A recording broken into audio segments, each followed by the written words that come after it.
Step into the world of power, loyalty, and luck. I'm gonna make him an offer he can't refuse. With family, cannolis, and spins mean everything. Now, you wanna get mixed up in the family business. Introducing The Godfather at ChumbaCasino.com. Test your luck in the shadowy world of The Godfather slot. Someday, I will call upon you to do a service for me. Play The Godfather now at ChumbaCasino.com. Welcome to the family. No purchase necessary. VGW Group. Void where prohibited by law. 21 plus. Terms and conditions apply. What's up with it, do, Cyber World? It is your girl, the one and only Ash Brown, and this is my weekly recap, commentary, summary, prediction, perhaps, of HBO Max's House of the Dragon. This is season 2. We are now at episode 2. All right, so I'm going to be sharing basically my commentary on the stuff because I'm like yelling and screaming at the TV just since season 1. It's just had me in a chokehold. So this episode, we start things off with after the killing of Jaehaerys or Jaehaerys. I forgot. It's too many J names. But anyways, Aegon's oldest son, who I think was like 6 or something, he, of course, was murdered and his head detached. Which, yeah, that's pretty dramatic. You know, it was a baby. You know, did y'all have to do the baby like that? Well, so Aegon, for the first time, his character is showing, I won't necessarily say depth, but definitely he's showing his range. He's definitely showing his range. Because before we saw Aegon, he was very unsure of everything. He's asking and looking for reassurance from Otto. He really doesn't understand the job of being king. And with the killing of his son, it's like all of a sudden a spark like goes off inside of him. And you're like, yes, Aegon, show rage. Yes, get angry so your sister can beat your ass. That's how I feel. That's where I'm at with it. I really am. Rhaenyra is the rightful heir. I'm sorry. People are going to feel a way about it. Alicent, I don't know what the heck she was thinking. And just, I feel like, Viserys was... He didn't say that. Everybody know when people are dying and they're just going through and they're at the end of their life, they just say a whole bunch of stuff that don't even make sense. But that's neither here nor there. So Aegon is showing anger and rage. And the thing about it is, again, he doesn't fully understand his position as king. And he can't just go off and just blow a top because he's king and he's feeling in the moment. So Otto kind of knows how to calm his grandson down and just be like, look, we are going to make the best of this. We're going to make the most of this. Aegon initially felt like it was Rhaenyra and just went off on a whole tangent about starting a war with her. Otto and some of the other council members was like, look, we don't know if it was her or not. It could have been any number of people because we have a lot of enemies. You have a lot of enemies. So let's not just go off on a limb and assume it's her. But Otto wanted to take the route of curving the public opinion of what Rhaenyra is. And he's like, you know what we're going to do? We're going to do a funeral. We're going to take the boy's body throughout the town. We're going to let people see this body and we're going to blame Rhaenyra. Essentially, we're going to blame her. And they're going to call her, was it Rhaenyra the Terrible? Or Rhaenyra the Cruel. It was some crazy stuff they were saying. And so they thought that the best way to fully get people more on their side and more siding with them was to have Helaena and Alicent to ride behind the body in the procession. Alicent, you could tell, she really ain't want, like, she is like the world's worst mom. She really didn't want to do it. She didn't want to do it. And I started thinking, why is Alicent just a terrible mom? Why is she so freaking horrible? Well, she was a kid herself when Otto had basically,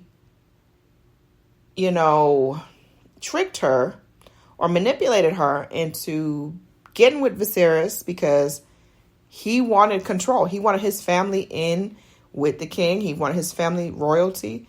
And he got it. But I think that she was so young and she didn't realize what she was really truly agreeing to and what she was really getting herself and getting her life into. And I feel like because she was forced into that marriage, she had to just, lay up with the man and bear 4 children. Not 3, 4. We're going to get into that later. And I just feel like she was put into that position so quick, so fast. She didn't get to enjoy the rest of her years. And so with that, there's this weird disconnect with her and her kids. Like, you see her, she's never really comforting her kids, like holding them or hugging them or just trying to de-escalate situations. She is just very hands off as a mom. And I think a part of that is because I don't know when her mother passed, but I just feel like she just doesn't know how to connect with her kids. So the best thing that she can do is, make sure that they have a good life, a decent life or whatever. So that's it's just a weird combination. She's just, and we'll get into more as to why I believe she is the world's worst mother on television right now. I'm just going to say that. I'm just going to put that out into the universe. Okay, and I'm kind of going everywhere, so I'm not necessarily following the episode per se. I'm just kind of putting my highlights on it, so I may jump out of some ideas. I might jump into some more ideas. You just don't know. So in the funeral procession, you see Rhaenyra and Alicent, and at one point the carriage gets stuck in like a ditch or something, and they're trying to get it out, and Helena's having like a full-on anxiety panic attack, y'all. I think she didn't fully understand or know what position that she was taking as queen and, sister to the king. And she's already special anyways. She's kind of different. And hopefully we'll see a little bit more into that because I've heard theories that she is psychic. Is that the truth? I don't know if that's going to be the truth in the TV show, but I've heard whispers that she's psychic and that she saw the murder before it actually happened. So we'll see what that is. Earlier than that, Alicent had come to Helena's room. And Helena, she just saw her child get killed and, these 2 guys are like roughing her up. It was just a whole moment of her just coming to the actuality of what happened. And Alicent wanted to talk about Helena busting in the room and seeing her screwing Criston. And Helena wanted none of it. She didn't even let Alicent get into that. She handed her something, I think like a blanket or something that she was making. And she just didn't want to talk about it. And so, then Alicent is talking about, look, we have to do this processional and all this stuff. She's like, I don't want to do it.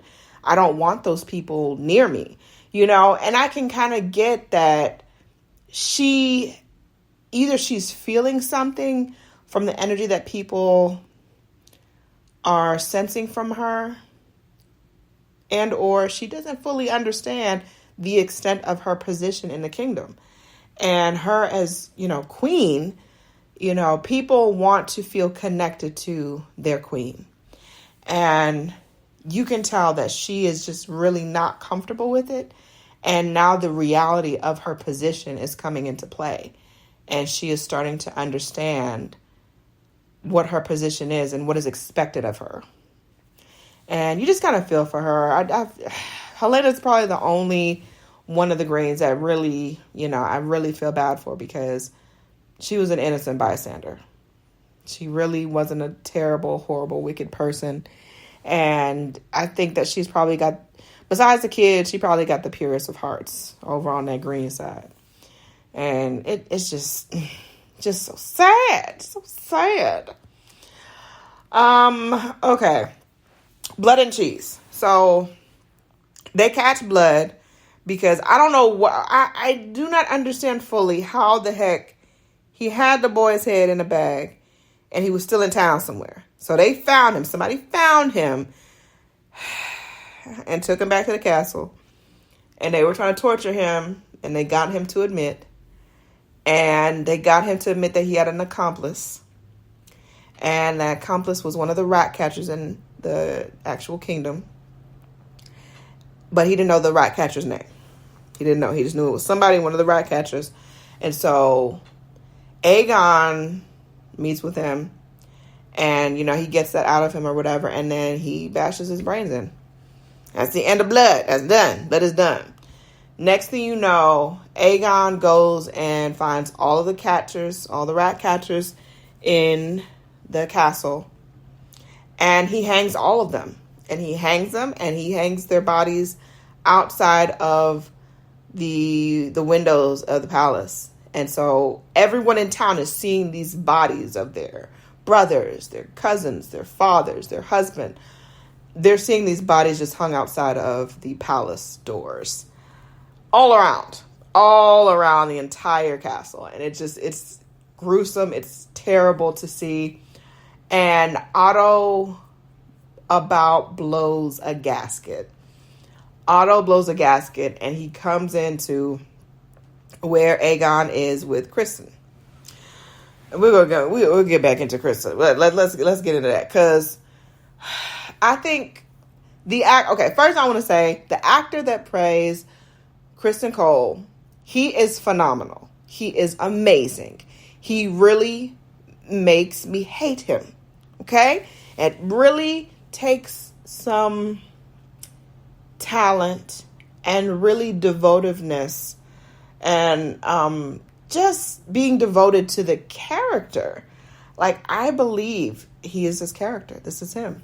But people, you have to understand, the man is just a phenomenal actor. He is great at what he does. I think that he is phenomenal as Criston Cole. I don't like what Criston Cole does and how he goes about certain things. However, I really like his acting. It's very believable. I believe in this character. This week, after that episode aired, the man's been getting all kind of death threats, all kind of this, and people talking about, oh, I hate you, I hope you died. All this, like, y'all have to understand, he is playing his part to a T. All right? To a T. The man getting death threats. So he disabled the comments on his Instagram, and that is just what that is. It's just crazy. But I guess that's what happens when you play your part pretty doggone well. Yeah, I think that'll happen sometimes. So Criston Cole is feeling remorse for several things. Like I was saying on the other episode, he really did not have a strong tie against his men in the Kingsguard. When I say that, he wasn't really being the manager, the supervisor, making sure they're at their posts, making sure they're doing what they need to do, because he was too busy off screwing Alicent. Every time he would get an opportunity, he was out there doing that. And then also someone pointed out, which I thought was very good, when Rhaenyra married Aegon, technically speaking, Criston Cole was supposed to be guarding over Rhaenyra, as she was the newest queen. But, he just so happened to just keep guarding on Alicent. Isn't that interesting? Interesting indeed. So Criston Cole is feeling a lot of guilt, as he should, because he wasn't making sure that his men were doing what they were supposed to do. And he sure as heck wasn't doing what the heck he was supposed to do. Because in the last episode, all of the Kingsguard were in the iron chair room, or wherever that room is, that the iron chair is, and Aegon was sitting there, and they were all just getting drunk, all of them, Eric included. We're gonna get to him as well.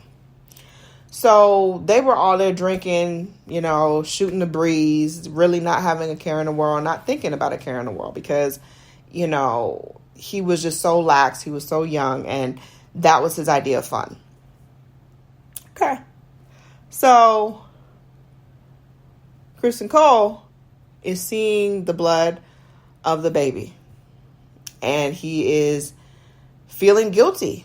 He should feel guilty. He should feel terribly guilty. And so he decides that he is going to let off some steam. And he goes and he sees out Eric. Eric is one of the twins, y'all. This is one of the twins, and one of them, they split because one of them went and followed and stayed with Alicent. And this twin is, the good twin. He's the one that followed Rhaenyra. No. It's the other way around, sorry. The bad twin followed Alicent or stayed with Alicent. And then the good one that we like is Eric and Eric. It was an E and an A. Don't ask. And he finds Eric with an E. And he's like, he just starts going in on him out of nowhere. Literally like the clear blue sky. Going in on him, where were you that night? Why weren't you on your post? All these things. And so Eric is like, are you serious right now? Like, now you want to be a supervisor? Now you want to do your job? And, he turned around on him. He's like, well, I know where I was. I told you where I was. Where were you?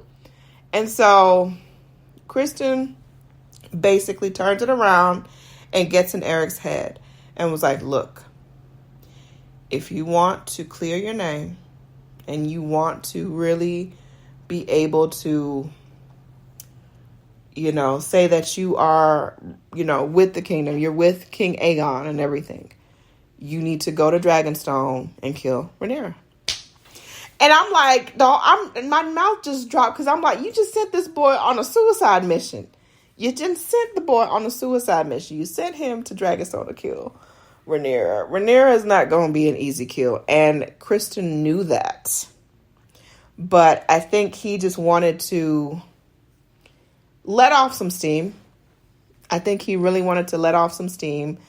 And he wanted to feel better about the situation. He wanted to feel like he was doing something. Even though he is just as well to blame as Eric and the rest of them. He's just as much to blame. Maybe more so because he's the supervisor. He's the one that's over everybody. So yeah, Criston Cole is not my favorite person in this episode. Like, I do not like his character. He's too sneaky. He's too backhanded. He is spineless. I'm over him. But he's a great actor. Like, I would personally watch a movie of his if he's on a TV show or something else. After this, I would absolutely watch. I would. Totally would. Okay, so next character. Let's get into Aemond. Now, Aemond is he's the Cyclops now. He's the one-eyed guy. And he's the one that inadvertently started this whole war. After Lucerys' death, it was pretty clear Aemond was definitely to blame. So Aemond in this episode, they show a scene where he goes back to his quarters or whatever. And he's reaching under his little coffee table and he pulls out a gold coin. And it's got like a dragon on it. And many are saying, I don't know how much of this is true or not, but many are saying that blood and cheese may have actually worked for him. And or one or maybe both of them may have possibly been working for him. Because the way the money, the coin was like hidden. It was like, it was not out in the open. It was like he had to reach in and through a little passageway and pull out the money. And so he's smiling to himself. Next time we see him, he's in a brothel. He's in a brothel, full on brothel, naked women everywhere. He is naked, looking like a creature of the night. I don't know. He's naked and he's so skinny. He's just a skinny guy. He's a little skinny little guy and he just looks really awkward naked in the fetal position. So he's in the fetal position with his head on the lap of some, mistress lady.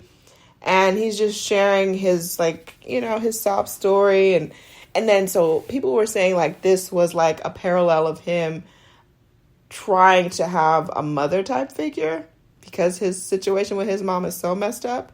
She does not like him. And I think Lucerys' death was probably an integral part in last episode 1, where you could see she kind of cuts to him as like, this is you're not a part of the council. You're not supposed to be here. She's very short with him. But she's kind of like that with all the kids. She's not nurturing to her kids. So Aemond is talking to the woman or whatever. And, he's talking about how he's blamed for Lucerys' death. And he was saying that, his rage just, took over him and he just lost control. No, the truth is he actually lost control of his dragon. That's what he's not going to tell people. He lost control of his dragon. He was not controlling Vhagar. Vhagar was running that show. So it's kind of funny to see how he likes to frame the stories to other people. And then he's saying like, he knows that Blood and Cheese were sent there to kill him. And he is thankful that Daemon thinks of him as a worthy adversary, so to speak. And so that was it was just weird because he was naked, clearly. And he was in the fetal position and he's so tiny and just really skinny. I'm like, this looks just very weird. It's very weird. Oh my goodness. Okay, so we got to cut back to Rhaenyra and Daemon. I'm going to cut back to that. So word gets around about the baby's killing. And Rhaenyra is like, this is terrible. This is horrible. But they're blaming me. I would never, kill a child. I would never, sentence a child to death or nothing like that. And then Helena, she's such a, that's her half sister.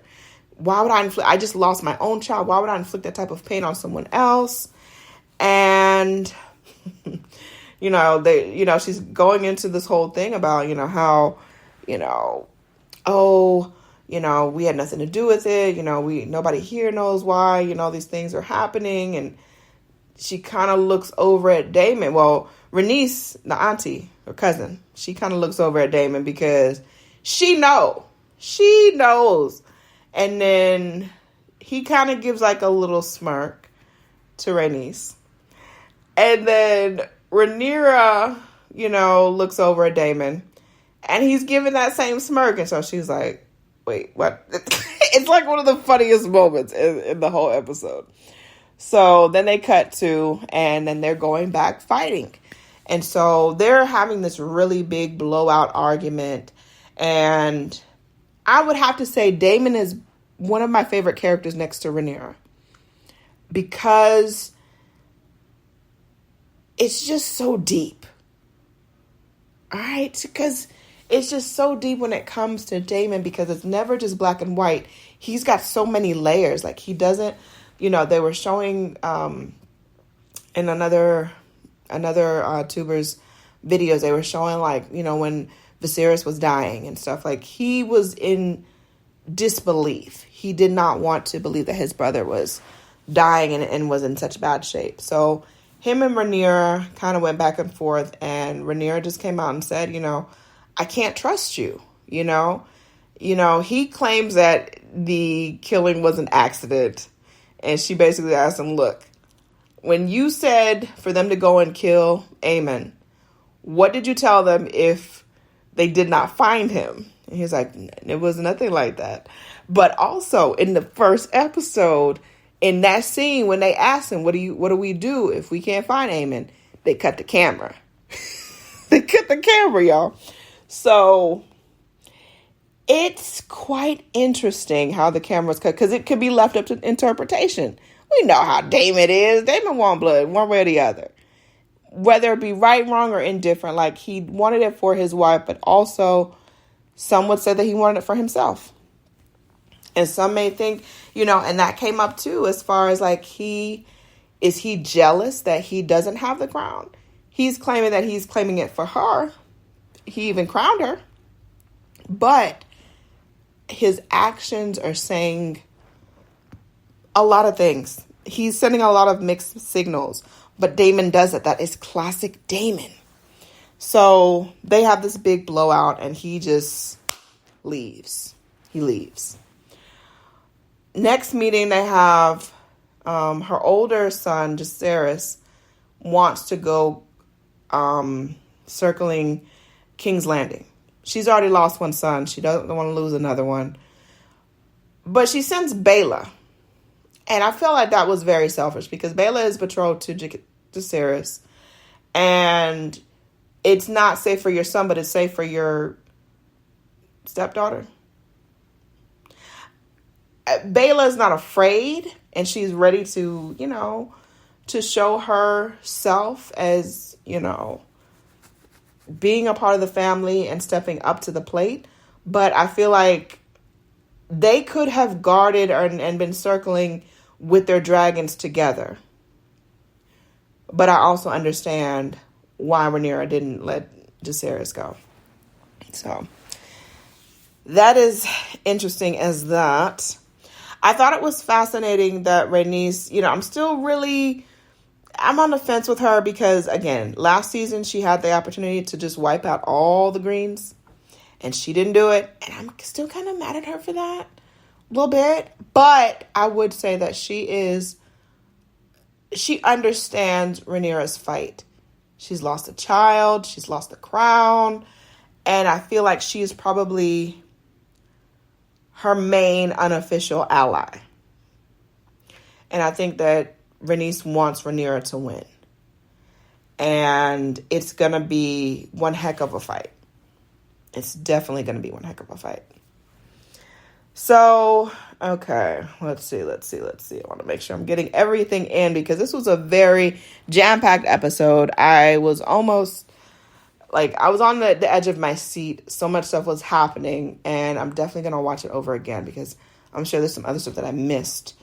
But, okay, going back to Eric and Eric. Okay, so Eric gets over to Dragonstone. And the prisoner chick that used to be dealing with Daemon and was also a prostitute, long story short, Rhaenyra lets her go. As she's leaving, she sees the second twin. Now, she saw the first twin. She saw Eric in the castle already. So she knows that he's there. How is he coming off of the boat headed inside the castle? So she lets original Eric know, hey, your brother's here. We don't see that. But it's pretty much, I would definitely say that it was pretty much put out there that she told him. So, bad Eric. Hightower Eric. He gets into Rhaenyra's room. And just in time for the other Eric, the good Eric, to come. And they duel it out. They duke it out. They duel it out. They're throwing out words. You broke us up. You broke up the family. Yada, yada, yada. Bad. They both are they're getting pretty messed up. Pretty bad. And finally, good Eric, he slays his brother. And he's in bad shape, but it wasn't... It was not impossible for him to recuperate. But the fact that his brother was gone and then he was the one that did it, he would have never been able to live with himself. So he turns to Rhaenyra and he says, "Forgive me, my lord." And he falls on his sword. And you're just like, oh my gosh, this is just, it's too much. I cannot take it. So, to end things off, Criston Cole. So Criston Cole, he think that he big shit now, right? He goes and tells Aegon all the stuff that he's done. Otto sees the bodies outside. So now he's like, everything that I've done to try to put you on the up and up, to try to get the public opinion in your favor, you've ruined it. You've destroyed it. And Aegon, again, he doesn't understand his position. He doesn't fully understand the ramifications that are going to come from his actions. And so Otto is just utterly disgusted with him. And then Aegon was like, well, Criston Cole has stepped up to the plate. And Otto's like, what do you mean step up to the plate? And he tells him about how he sent Eric over there basically on a death mission. Basically on a suicide mission galore. And Otto just I don't think I've ever seen him so discombobulated. He is absolutely out of it. He was like, I don't believe you did this. This is reckless. This is so stupid. He's throwing everything out there. And he basically, he's losing it because he's just like, you're ruining everything. All the plans that we had set, all the things for you to, to be able to rule. Otto's problem was, I think he thought he had more grip around Aegon than what he really had. He really thought he had, and I was waiting for this opportunity. I knew it was coming. That Aegon fired him. He's like, give me the pen. Give me the pen. He's like, give me the pen. I'm the one that's been helping you run this thing. I'm the one that got you in that seat. And he tells him to give the pen to Criston Cole. And even Criston Cole is surprised as hell too. He's like, wait, what? You gonna make me the hand? I'm gonna be the hand now? Gives him the damn hand. And Otto utters several things, but he's like, your father was right. You're not fit to rule. And I feel like in that moment, Otto feels like, dang, I should have given the crown to Rhaenyra. Rhaenyra she would not have had this whole town in disarray. Rhaenyra should have gotten it, and I should not have given it to my grandson. He's regretting it. He is absolutely regretting it. So he goes and he's talking. Otto was talking with Alicent, and she's, oh my gosh, Dad, what are you going to do? And he's like, no, I'm leaving because I can't be here. I can't be here with this chaos and this craziness. And so he talks about, I forget what he said, but he mentions Daemon. Remember we talked about Daemon? That's the youngest son of Alicent and Viserys. And he's like, you still have a son out there who's good-hearted, who'll listen to you, more than Aegon and all the others. I'm going to, probably, do that. He's like, you have a son out there, and it's just so weird. Like, why was Daemon sent away? I'm sure we're going to get to that somewhere, but that was just super weird. So she wants to now, confess essentially to her father that she's been sleeping with Criston Cole. And right as she's trying to confess, he's like, no, I don't, I don't want to hear it. I don't want anything else to hear of this. I do not want none of it. And so she keeps it to herself. And you see at the end of the episode, Aegon, she goes to go check on Aegon. She walks into the room that Aegon is weeping, y'all. Like, he is like wailing. His son is gone. He don't know how to rule. He done fired his granddaddy that taught him and was basically guiding him along the way. Everything is falling to shit. And he is just wailing. And in that moment, he needed his mother to wrap her arms around him. Just hold him. You ain't even got to say nothing, bitch. Just hold him. Do you know this bitch turned around and walked out the room? Aegon didn't even see her. And I'm like, that was a whole opportunity for you to be a mom. That was a whole opportunity. So she leaves and she goes to her chambers, and Criston Cole is sitting on her bed waiting on her. So she act like, oh, she gonna hit on him, and because she frustrated or whatever, she hitting on him, and then they end up making out. What happened next? I'm so sick of Alicent. I'm so sick of Criston Cole. I cannot wait till he is taken out.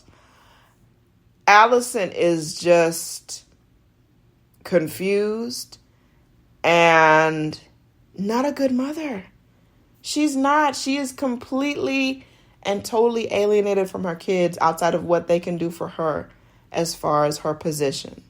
Outside of that, she really don't care about them and what's got going on. So it's going to be real interesting to see, it's going to be interesting. I think they said episode 4 is going to be Dance of the Dragons. And I heard something to the extent of they're going to let the dragons duke it out. That could get real messy, y'all. That could get real messy. But that's my take. This is episode 2. I know that they keep changing the names around because it was something of Harrenhal, like the taking of Harrenhal. And that's where Daemon has left off to go. We know that he went off to go to Harrenhal to acquire it for Rhaenyra, more than likely. We know they're going to get back together. That's not even in question. But maybe they need to time apart. Maybe they need to time apart for a minute. So we shall see. We shall see. But Sunday is coming up soon, very soon, darling. So we will see. We will see. But I appreciate you guys. Thank you for the love and support. If you've got questions, comments, concerns, you can email me at info@ashsaidit.com, info@ashsaidit.com, and follow me across social at OneLoveAsh, the number 1, LOVEASH. And I will see y'all next week. Deuces. It is Ryan Seacrest here. There was a recent social media trend which consisted of flying on a plane with no music, no movies, no entertainment. But a better trend would be going to ChumbaCasino.com. It's like having a mini social casino in your pocket. Chumba Casino has over 100 online casino-style games, all absolutely free. It's the most fun you can have online and on a plane. So grab your free welcome bonus now at ChumbaCasino.com. Sponsored by Chumba Casino. No